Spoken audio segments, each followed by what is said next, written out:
Сайн байцгаана уу? Та бүхэнд энэ өдрийн мэндийг хүргье. Миний бие өөрийн хэмжээнд шинжлэх ухаан танин мэдхэн талаар уншиж танилцсан. Өчүүхэн мэдсэн зүйлсээ олон нийтэд та бүхэнд хуваалцах хүсэлтэйгээр энэхүү подкастыг хийж байгаа юм аа. Та бүхэн таалан сонирхоорой. Өнөөдрийн дугаарт нана хэмжээст материалд явагдах юмс үзэгдэл, зүй тогтлыг квант механик тайлбарладаг. Түүний үүсэл хөгжил. Нано технологийн хувьд бид 1-100 нанометр хүртэлх хэмжээтэй байгалийн болон синтетик материалыг авч үздэг. Яг үүн шиг ижил төстэй хэмжээтэй материалын шин чанарыг Ньютоны механик эсвэл термодинамикаар судалж тайлбарлах боломжгүй байдаг.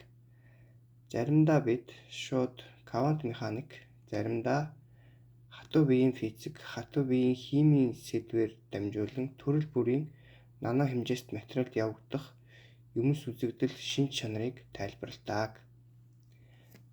За энэхүү слайданд бол зураг 1-т олон хамттай нүүрс хүчийн нано хоол байна.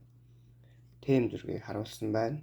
Зураг 2-т хөнгөн цагааны эсэл дээр суурилсан төмөр кобальтын нано катализаторын тэм зургийг харуулсан байна. За зураг 3 дээр кальцийн карбонатын микро бөмбөсийн сэм зургийг харуулжээ.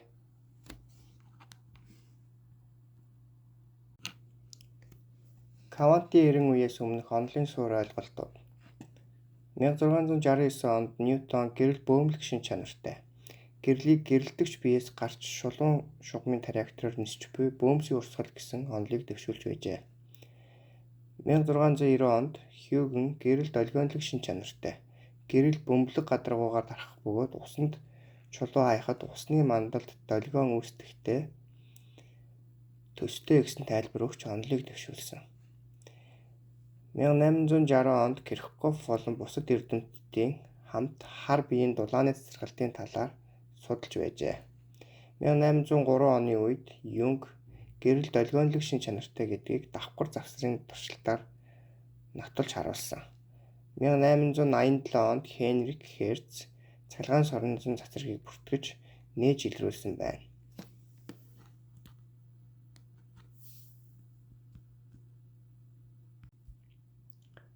Өмнөх цаг үеийн квант механикийн чухал үе шатууд.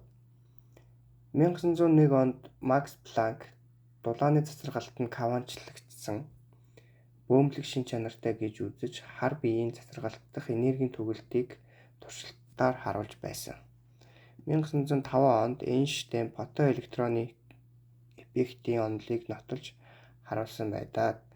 Ингэхдээ цахилгаан соронзон долгионуудтай холбогдсон квантлагдсан бөөмлөг шин чанарын нөлөөг тогтоосон байна. 1920 онд Комптны эффектийг Эйнштейний болон Макс Планкийн онолоор тайлбарласан. Цахилгаан соронзон цацрагийг бөөмлөг шин чанартай гэж авч үзсэн байна. Цахилгаан соронзон долгионы бөмбөсийг фотон гэж тодорхойлсон. 1923 онд Де Брогли хэрвээ цахилгаан соронзон долгионууд нь бөөм фотон гэж үзсэн юм бол яагаад бөөмүүд нь долгионуудтай өөр хоорондоо холбогдож болохгүй юм бэ гэсэн маргаан дэвшүүлжээ. 1913 онд доктортой төлөвтэй борийн атомын загварыг Де Броглийн таамаглалаар тайлбарласан.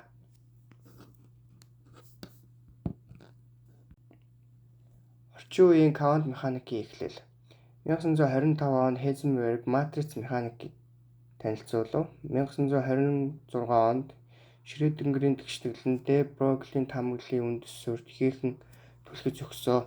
Дараа нь хатуу бие дэх атом молекулын электрон бүтцийг уг онолоор тайлбарласан.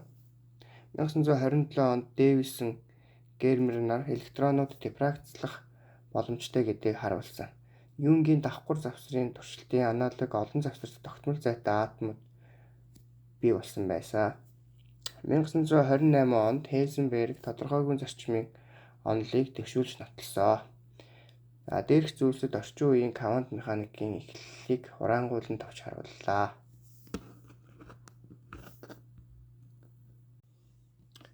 Хичээл зүтгэл гарган бүтээсэн энэхүү бүтээлийг шимтэн сонссон танд баярлалаа. Цаашдынх нь ажил үйлсэд өндөр амжилт хүсье. Дараа уулзцгаая.